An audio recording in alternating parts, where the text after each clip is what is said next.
Richmond Raceway. Man, NASCAR's got some history here. Built in 1946, Lee Petty won the first NASCAR race in 1953, which was then a dirt track. The track was eventually paved in 1968. It's also home of the famous Dale Earnhardt windshield wiper moment, and also the same place where, well, Dale tried to end DW's career in a daring Turn 3 entry that resulted in Kyle Petty getting his first win for the Wood brothers in the number 7 Ford Thunderbird. The track was eventually reshaped and repaved in 1988 to the present D configuration, which is 3/4 of a mile in length with 14 degrees of banking in the corners.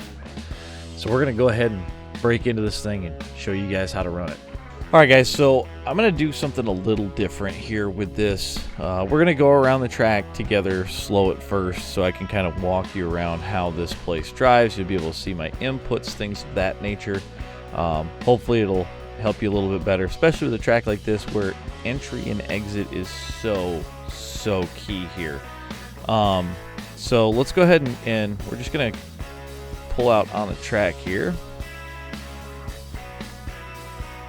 Now your pit exit, because this is key, stay below this yellow line because pit exit doesn't actually happen until you get to the back stretch. And once you come out, if it's under green, try to get up to speed underneath this yellow line here, because otherwise the chance of you getting run over is quite high. You can check up early, make this corner, stay to the bottom, and you're going to be fine.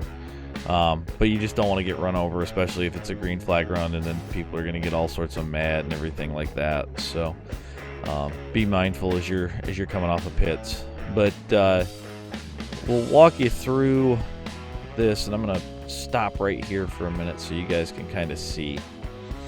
So as you go to start your lap, you're going to want to be near this outside wall. The key thing here is it's going to set you up for the entry going down into 1 here. Now, if you see on the wall, and you can see one closest to here off the windshield support bar, there's a red block that's got the hash marks in it. That's going to be one of those instrumental things to be mindful of, to use for your brake points. You're gonna, around here, you've got to find your brake points, and if you don't, you're either gonna overcook the corner or you're gonna wind up wrecking somebody. So as we come down into 1 here, I like to use, as you can see, we've got 3 of those blocks. You've got 1 is the very last one.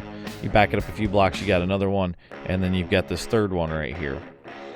Now, as the race goes on, I will change this, and I'll explain that in just a second. But what I generally like to use is this block right here on the right side of the screen. Maybe a little bit later, depending on how everybody is running into the corner, but no later than this next hashed red block. It gives you a nice, smooth brake entry into the corner, and then you can make it around and get back on the gas. As the race goes, we'll move it back, and we'll just come back this way for just a second because I can do that.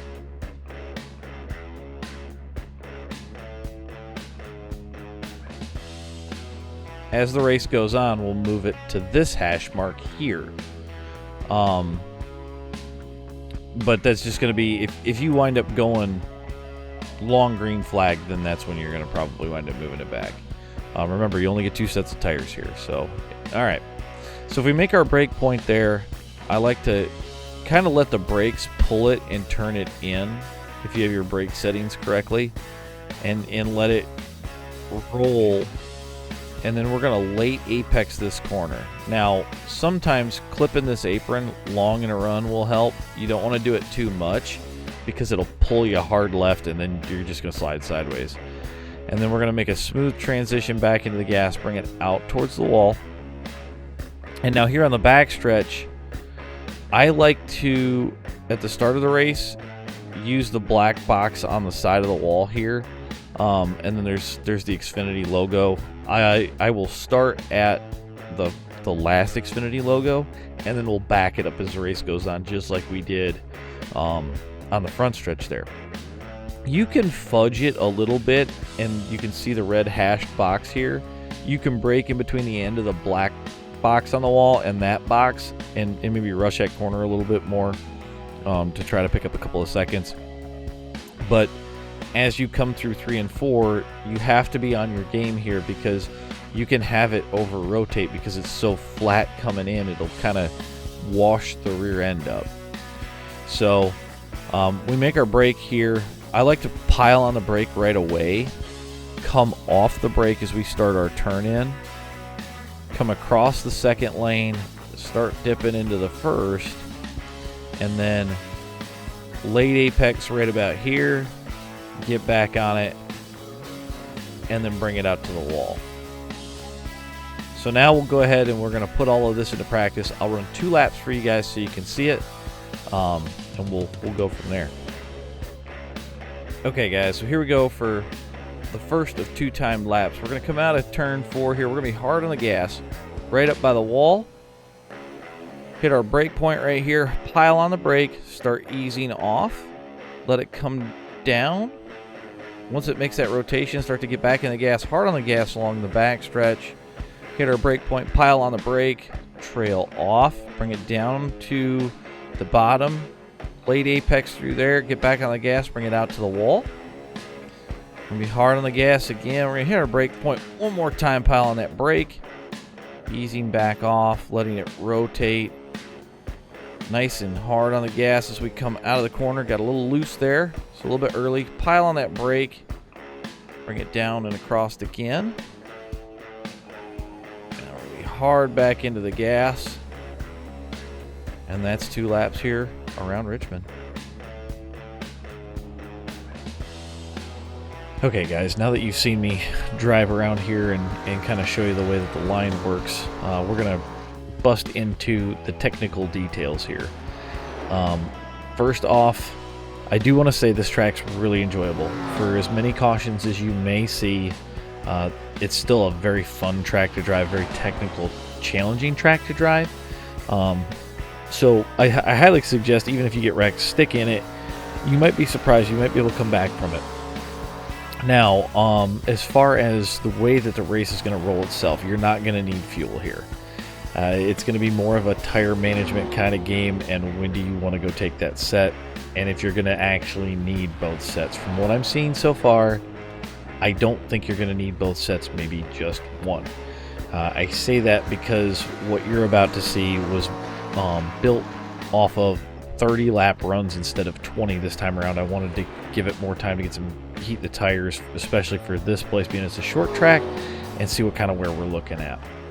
You might be able to get away with just right side tires, so keep that in mind. I haven't tried it yet, but the left sides seem to get quite a bit less wear. I think mainly because you're on the gas so hard, you're on the brakes so hard, you're throwing it into the corner, albeit trying to do that all smooth at the same time. Now, the first setup that we did test was a 12-to-1 setup. I ran a 23.886 with this. That was my fastest lap. It felt really heavy and really tight. And I don't like a car that makes me feel that way. Like, when I feel like my body's locking up trying to turn it, it makes it rather less enjoyable. I do suggest moving the brake bias back as that run goes on. See if you can't save some tire there. Get the car to rotate, especially late in a run if it's going to stay green flag. Tires after this 30 lap run, we were 93% on the right front, 91% on the right rear. Most of that I think is due to me overdriving the exit a little bit and trying to figure out where that smooth line was. You know, if you back it up a little bit more, you might be able to save a little bit more right rear and make those even. Now, breaking into the next setup that I tested, I used a 14-to-1. My fastest lap time with the 14-to-1 was a 23.485, and that was on my second lap. It was much more manageable, seemed to be a little bit more free. I didn't really feel like I had to lock my shoulders in to really rotate this car around. I would still plan on moving that brake bias back, just to help with the wear. But off of this run, 91% on the right front, 89% on the right rear. I think that's a little bit more due to the fact that I was definitely driving it harder into the corners to see if I could get it to maybe wear out a little bit differently. Maybe, see if I couldn't get some better times overall. I was faster over the run on the 14-1, and as you can see, the split between our tires is about the same as the 12-1. So the temperature was down a little bit on that right front. I'm not really sure if that's going to matter much, especially being that we'll see more cautions. I think if you want to save tire and be able to run up front, I do think that the 14-1 may be your best bet, just to keep the heat out of the tires as much as possible and you not have to pit. One thing that will come up is your pit strategy in this. When do you take the tires? How soon do you take the tires? If your cautions are flowing pretty regularly, I would plan on maybe doing a set at the midway point. I don't think I would worry about a set late, depending on how long that run was. If the run was fairly long, obviously you're going to want to take the tires, but as far as track position, that's going to be key, because getting passes done around here is kind of tricky. Especially watch coming off of 2, you're going to see guys probably over throttling early, trying to get that drive off, and they're going to spin. The other thing is they'll smack the outside wall pretty hard, and they'll just dead stop. So you're going to have to keep your eyes peeled here. But like I said, overall, it's a really fun track. I really enjoy it. Hopefully this video helps you guys get around here and get a decent finish. If you do wind up using the video, please let me know how you guys finished down in the comments. I'd love to hear how these are working for people. And as always, if you see me out there, say hey. It's kind of cool when I get to hear that people have been trying the videos and it's been helping. So hopefully it helps you guys. Everybody, thanks for watching, and don't forget to hit the like and subscribe button. We'll see you at the next race.